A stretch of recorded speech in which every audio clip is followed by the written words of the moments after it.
Hi there, my name is Brady, and I'm the Prevention Intervention Specialist at Kamiakan High School.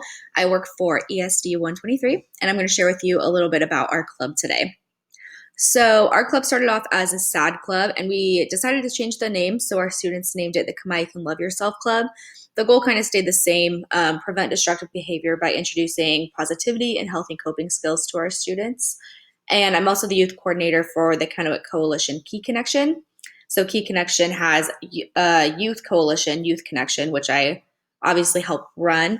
And the two clubs are tied together, so they share in community projects and trainings, like the different prevention summits. So they do share together. Kamiakan Love Yourself Club is specific to our high school, and then Youth Connection is regional.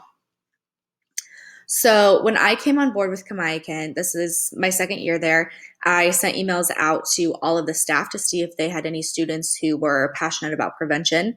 And I was referred 18 times to one specific student who had began an anti-bullying club the previous year with the Gear Up site manager.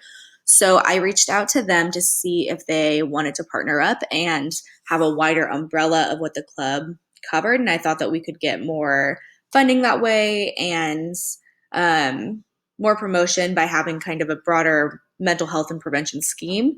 And they loved that idea and they wanted to go forward with it. So I was pretty fortunate that I already kind of had a student and a little bit of a foundation formed. So that was helpful.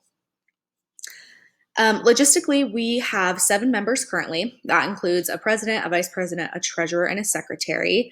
We receive our funding from Gear Up, from the coalition, and ESD for things like Red Ribbon Week.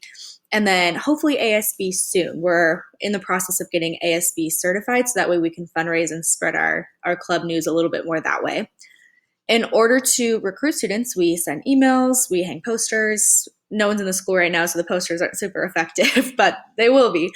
Our students have an Instagram that they run for our club, so they share on that. And we're going to be a part of a virtual club fair that ASB is hosting. So we'll have a virtual poster and we'll have a video.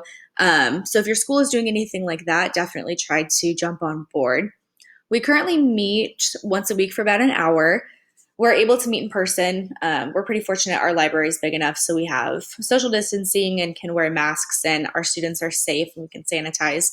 If you're not, Zoom is a great option as well. Sometimes when we're in the school, we'd end up meeting twice a week just because students stop by your office. And if students were really busy, it was once every other week. So we just all kept in touch and try to stick to once a week, but once every other week is great as well.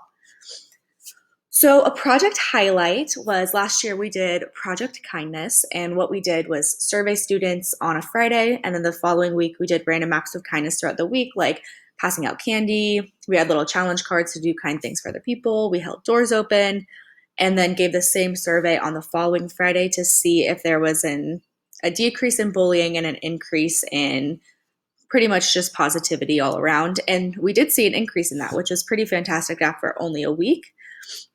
So here's the survey that we sent out on a Google document so that way we could track.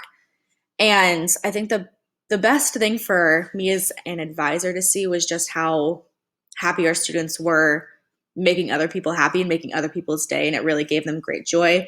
They made like 500 sticky notes with positive messages and put them all over the school. We had permission, but they were super excited about doing things like that. And to see that other people would be walking around school with the sticky notes that they made, that the club students made on their binders or on the back of their phones. I saw that even with some students I was seeing for groups. They would come in with sticky notes on their phones or whatever it was. And it was just really cool to see. So that was a fun highlight.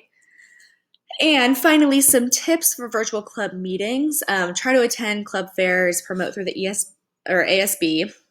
Email teachers to see if they have students who might be interested in joining your club or starting your club if you're just starting up. Try to meet in person if you can. Like I said, we're pretty fortunate at our school that we're able to, but if not, Zoom I think is a great option. Create a virtual classroom and invite students to join that way. That's something that we did. It has been pretty beneficial. Have your club students share on a social media page if they're able to. So that's all I have on our club. I hope it was helpful. Hopefully that you could pull some tips and tricks away from this. And thank you for your time.